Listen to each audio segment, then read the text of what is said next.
There's a small town on the edge of Arizona. Its small neighborhoods, constructed from shipping containers, are surrounded by desert. There's one road in and out.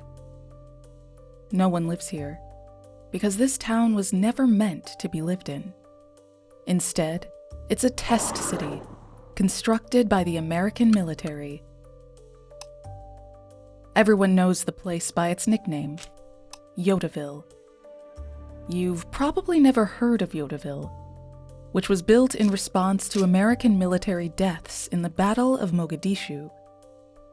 It was designed, as one report put it, to be less like the pristine villages of Northwest Europe and more akin to the chaotic environments found in densely populated areas of the developing world. Yodaville is many things at once. It's a set of shipping containers, and a target, and a military resource, and a workplace, and a classroom. It was also Mogadishu and Port-au-Prince, and later Mosul and Kandahar. It is one single place, but it's also a flexible stand-in for any number of places in the world. It stands in for the world out there. It provides the promise of creating controllable renditions of an unpredictable and unknowable world.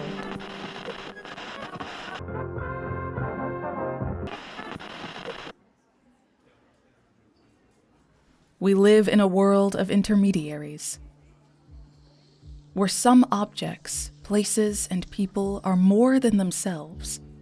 They have the authority to represent something else, to serve as its faithful delegate.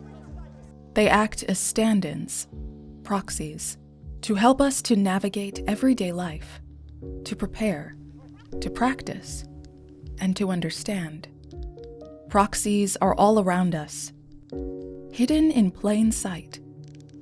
They're on our streets, in our homes, and on our screens. They influence the rhythms and patterns of everyday life.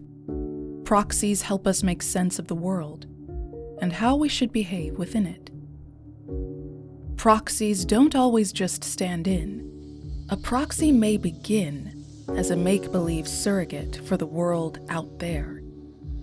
But what happens when it starts to act not as if, but as the world?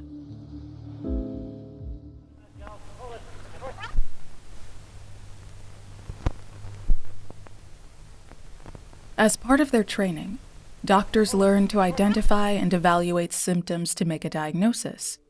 The Standardized Patient Program uses actors, performing scripted roles to simulate illness and disability. In doing so, the actor becomes a learning tool for the student, and as they stand in for a real patient, the program compels the student to embody the role of doctor. The Standardized Patient Program depends on actors and students to act as stable proxies for the pain and suffering of others. Scripts and scenarios are given to the actors to standardize how this is presented.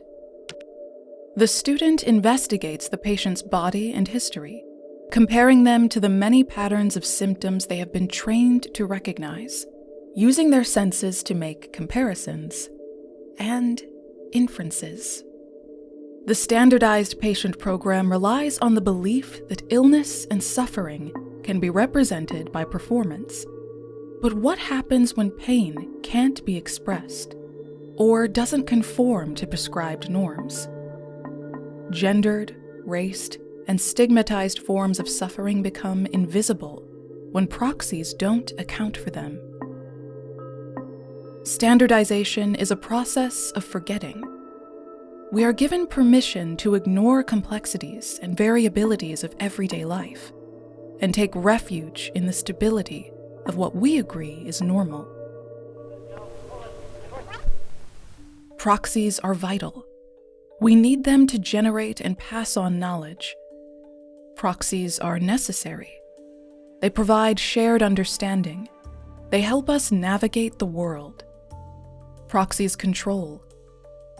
They include and exclude. tell us what's normal and what isn't. They define what we should aspire to and what success looks like.